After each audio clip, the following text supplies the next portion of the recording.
My dad gave my stepbrother credit for my business idea at every family dinner. He had no idea I was already 3 steps ahead.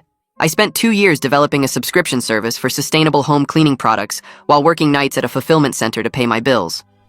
My dad knew about it because I'd stupidly shared my excitement with him, showing him the business plan, the product samples, the website mock-ups I'd designed myself.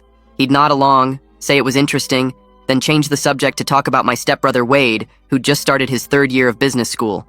My dad married Wade's mom when I was 15 and Wade was 17, and from day one it was clear who the golden child was. Wade was going to business school. I was wasting time with art before switching to marketing. Wade was building connections. I was playing around with ideas.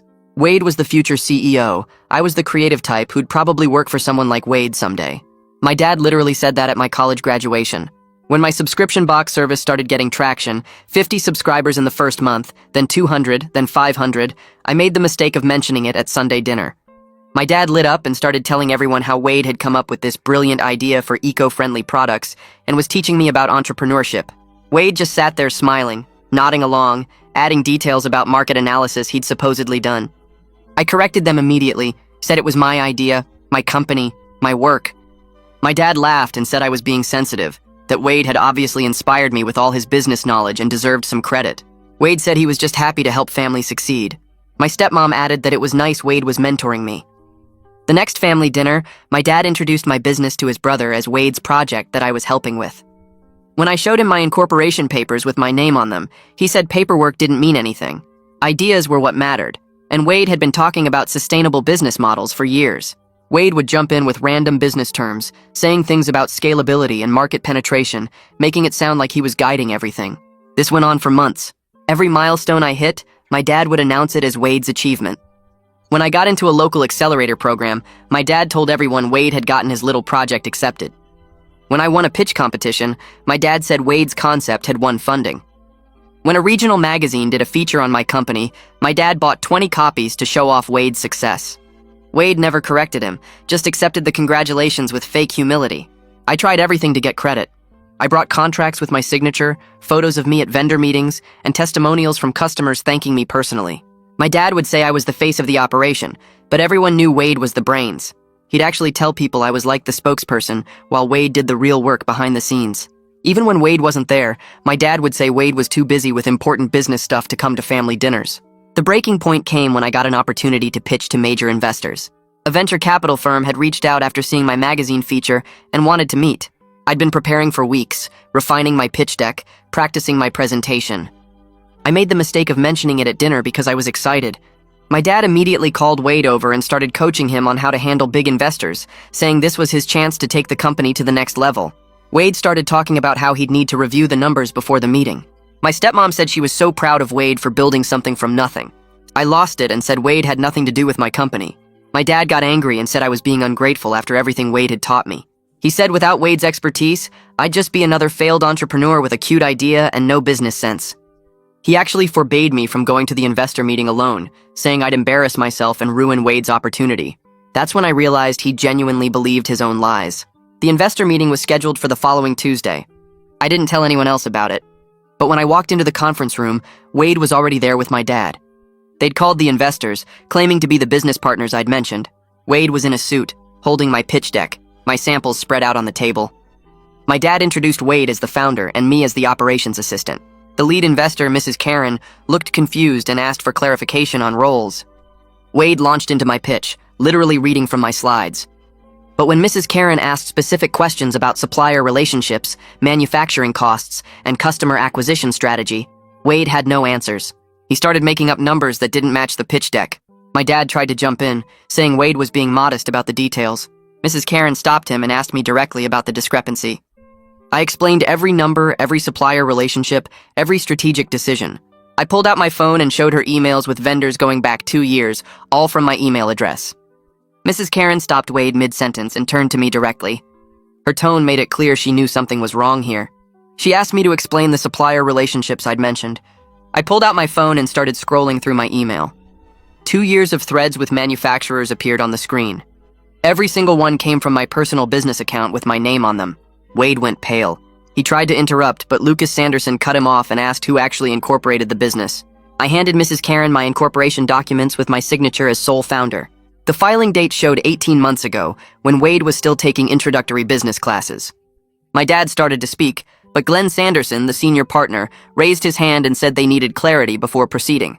Wade's whole body language shifted from confident to defensive as the investor's expressions turned from confused to skeptical.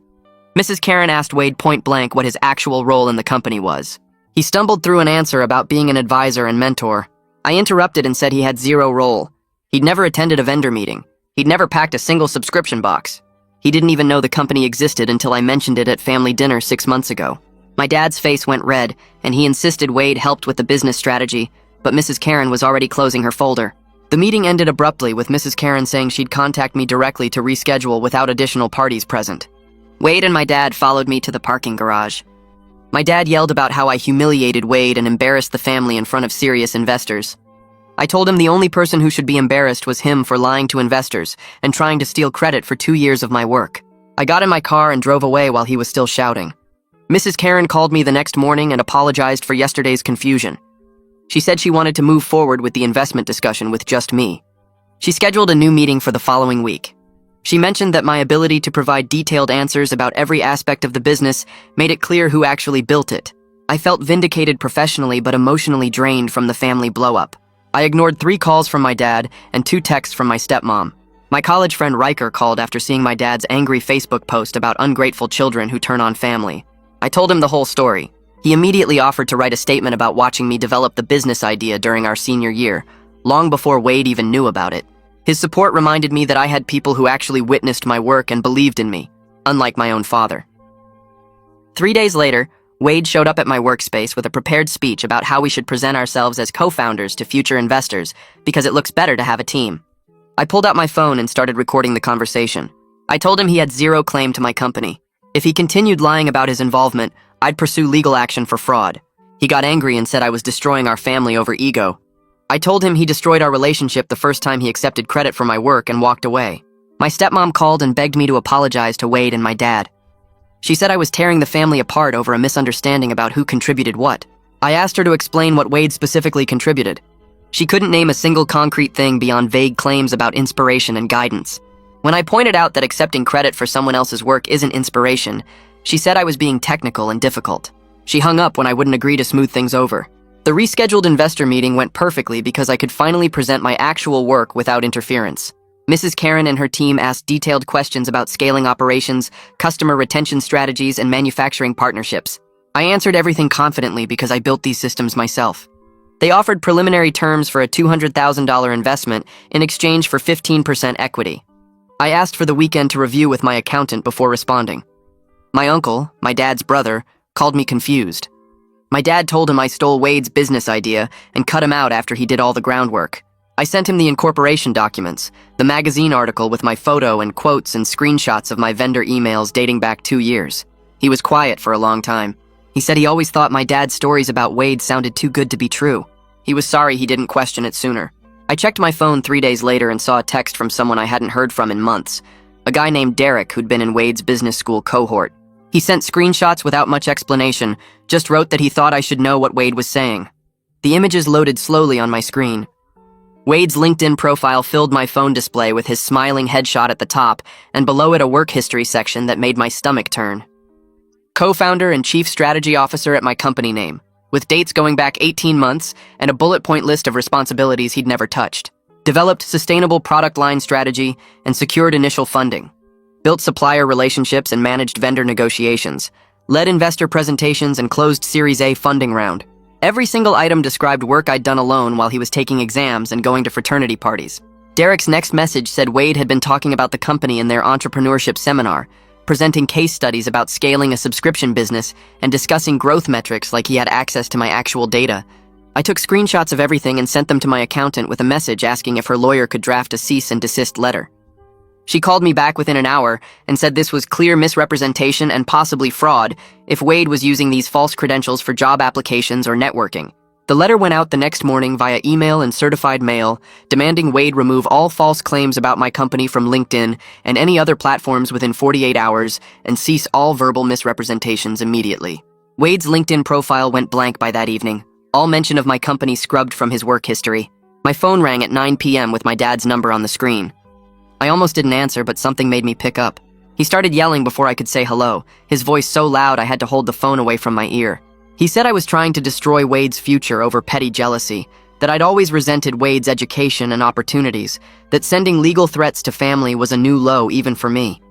I waited until he stopped to take a breath, and then I told him Wade never had legitimate career prospects built on my work, that if he wanted to succeed, he should create something himself, instead of lying about creating mine. My dad's voice got colder, and he said I'd always been resentful of Wade's advantages, that I was using this business to finally tear him down after years of feeling inferior.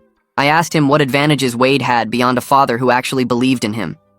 And my dad went silent for a few seconds before saying I wasn't welcome at family dinners anymore until I was ready to apologize to Wade for embarrassing him and damaging his professional reputation. I said I wouldn't apologize for protecting my own work, and he hung up without saying goodbye. Mrs. Karen's investment closed the following Tuesday after my accountant reviewed the terms and confirmed everything was standard. The wire transfer hit my business account Wednesday morning, and I stared at the number on my phone screen for a solid minute, just processing that this was real money I could actually use to grow the company. I drove to the fulfillment center that night and gave my 2 weeks' notice to my supervisor, a woman who'd watched me work the night shift for 2 years while building something on the side. She congratulated me and said she always knew I'd make something happen. Walking out of that building for the last time 2 weeks later felt like shedding weight I'd been carrying. So long I forgot it was there. Megan Tate from the Accelerator program called to congratulate me after seeing the investment announcement. She mentioned almost casually that she'd been confused at the showcase event months ago when my dad kept talking about Wade's role in the company, but she knew from working directly with me during the program that I was the actual founder and sole operator. Her comment stuck with me for days afterward. I started thinking about how many other people had witnessed my dad's lies at various events and just stayed quiet because correcting someone's proud father felt awkward or inappropriate. The magazine journalist probably knew. The pitch competition judges probably figured it out. The accelerator mentors definitely understood. All these people saw what was happening but didn't feel comfortable saying anything, so my dad just kept going with his false version of reality, unchallenged. Taylor Richardson's email came in on a Thursday afternoon with a subject line that said potential follow-up story. She wrote that someone claiming to be my business partner had reached out asking to be included in a follow-up article about the company's growth since her original feature. She wanted to clarify the ownership structure before proceeding with any additional coverage. I called her directly instead of emailing back and explained the whole situation with Wade and my dad, how Wade had zero involvement in building the business, but my family had been crediting him for months. Taylor listened without interrupting, and then said she'd make sure any future coverage clearly stated I was the sole founder. She added that this kind of credit theft happened more often than people thought, especially within families where dynamics got complicated and people made assumptions about who did what. She promised to note in her files that I was the only person authorized to speak about the company, and that any future interview requests should come through me alone. The investment money let me hire actual employees instead of doing everything myself. 3 weeks after the funding closed, I brought on 2 people to help with order fulfillment and customer service, a woman named Jessica who'd worked in logistics, and a guy named Marcus who had call center experience. Training them felt strange at first, because I'd been the only person touching every part of the business for so long. But watching them pack boxes and answer customer emails while I focused on supplier negotiations and product development made me realize how much I'd been limiting growth by insisting on controlling everything myself. I could pay them fair wages with benefits, something that mattered to me after 2 years of working nights for barely above minimum wage. The business was growing faster than my original projections suggested it would. We were adding 100 new subscribers every week, and I was making decisions about expanding into new product lines without needing to ask anyone's permission or justify my choices to family members who thought they knew better. My stepmom showed up at my workspace on a Tuesday morning without calling first. I was reviewing supplier contracts when I heard the door open and looked up to see her standing there in her work clothes looking uncomfortable. She asked if we could talk privately, and I gestured to the empty office space since my employees were out on delivery runs. She sat down across from my desk and spent a long time looking at her hands before she started talking. She admitted she'd known Wade wasn't actually involved in building the business, but she'd wanted to believe her son was successful and hadn't thought it mattered who got credit as long as the family benefited overall. I felt my jaw tighten and told her it mattered to me because I'd worked nights for 2 years while Wade partied through business school, and her enabling his lies had damaged our relationship in ways that might be permanent. She looked up at me with wet eyes and said she understood why I was angry. But couldn't I see this was tearing the family apart? She asked what it would take for me to forgive Wade and restore some kind of family peace. I thought about it for maybe 10 seconds, and then told her Wade needed to publicly acknowledge he had no role in creating or building my company, and apologize for accepting credit he didn't earn. She said immediately that was too much to ask, that it would humiliate him in front of his classmates and professional contacts. I told her then we had nothing more to discuss, because I wasn't interested in protecting Wade's reputation at the expense of my own truth. She stood up and her chair scraped against the floor loud enough to make me wince. She left crying, and I sat there feeling clear about my boundaries for the first time in years, even though watching her walk out hurt in a way I hadn't expected. Riker called me that weekend and said his girlfriend wanted to meet me. She worked in marketing for a mid-sized firm downtown, and he told her about the business growth. We met for coffee on Sunday afternoon at a place near my workspace. Her name was Amy, and she asked smart questions about brand positioning and customer acquisition strategy. It felt good to discuss my work with someone who saw my actual accomplishments instead of filtering everything through Wade's fake contributions. She offered to help with a rebrand at a friend rate, said she could do logo work and packaging design for about half her normal fee because she believed in the mission. I accepted, and we spent 2 hours talking through visual identity and target market messaging. Driving home, I realized I was building a real professional network based on actual relationships and mutual respect instead of family obligation. 4 months after the investor meeting confrontation, my company hit 2,000 subscribers. A national sustainability podcast reached out asking if I'd be interested in doing an interview about building an eco-friendly business from scratch. I agreed and spent an hour on the phone with the host talking about product development and working the night shift while growing the company.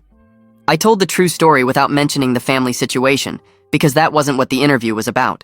My uncle texted me the next day after listening to the episode. He said he was proud of me and sorry my dad couldn't see what I'd actually accomplished. My dad's email arrived on a Wednesday evening with a subject line that just said we should talk. The message was long and I read it twice to make sure I understood what he was actually saying. He wrote that he'd been thinking about everything that happened and he realized he might have given Wade too much credit for the business development. But he still thought I'd overreacted by embarrassing them in front of investors and making Wade remove his LinkedIn profile. He suggested we all sit down together and figure out some kind of arrangement where Wade could have an official advisory role in the company so the family could move forward united. I read the email a third time looking for an actual apology for 2 years of crediting my work to someone else. It wasn't there. The whole message centered on protecting Wade and restoring family harmony rather than acknowledging what he'd done wrong. I closed my laptop without responding because there wasn't anything left to say to someone who still didn't understand why any of this mattered. I deleted my dad's email without responding and spent the next few weeks focused on scaling production to meet growing demand. One afternoon, while scrolling through social media during a break, I saw my stepmom's post about Wade starting a new job at a regional sales company. The photo showed him in business casual standing outside a corporate office building, looking exactly like every other recent graduate starting their first real position. The caption talked about how proud she was of his new career path and his dedication to building his future. No mention of entrepreneurship or founding anything, or my company that she'd spent months pretending he created. I felt relief more than anything else, knowing he was finally building his own work history instead of trying to claim mine. The comments were normal congratulations from family, friends, and relatives, the kind of generic support people give for standard job announcements. My uncle commented something supportive, and I noticed my dad had liked the post but hadn't added anything. Wade's LinkedIn profile now listed him as a sales associate with no reference to subscription services or sustainable products or any of the lies he'd told for months. He was starting over with his actual credentials, and while I didn't feel vindictive about his situation, I did feel like I could finally move forward without worrying about him stealing credit for my work.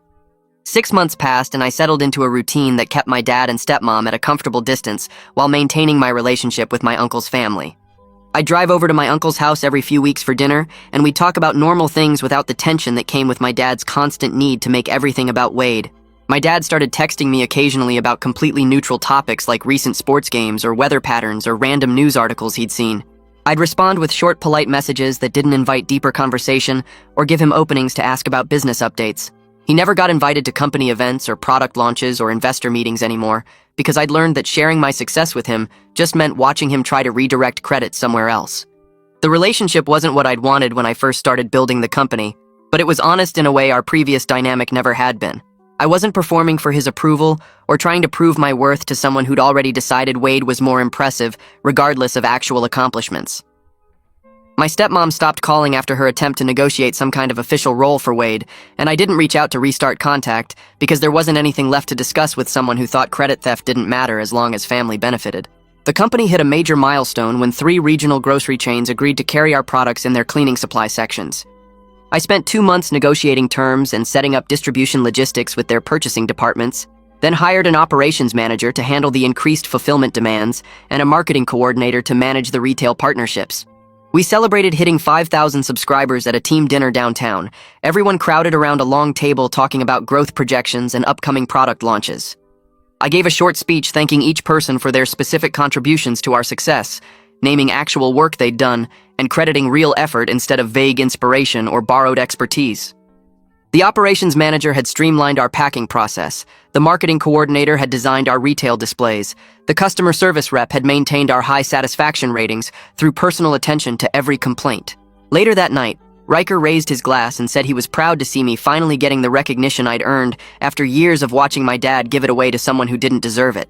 Sitting there with people who respected my actual work, I realized I didn't need my dad's validation anymore because I had concrete proof of my own capabilities in the form of paying customers and retail partnerships and a growing team. Looking back now from my office in the expanded workspace we moved into last month, I'm running a successful company with strong investors who believed in my vision, a solid team who contributes real value every day, and thousands of customers who love the products I spent 2 years developing while working nights to pay my bills. My relationship with my dad exists in a distant but drama-free state, since I stopped trying to make him see the truth about who built what. I've built a chosen family of friends and colleagues and business partners who respect my work and celebrate my actual achievements, instead of crediting them to someone more convenient. Wade is building his own career path in sales without pretending to be an entrepreneur. My stepmom has stopped calling to negotiate family peace. And I'm focused on growing the business I created, rather than fighting for credit I already earned through documented work and proven results. Sometimes family doesn't celebrate your success the way you hoped they would when you first started dreaming about building something meaningful. But that doesn't make the success any less real, or the accomplishments any less valid, or the satisfaction any less meaningful. When you look around at what you actually built with your own hands and your own vision and your own stubborn refusal to let someone else take what was yours,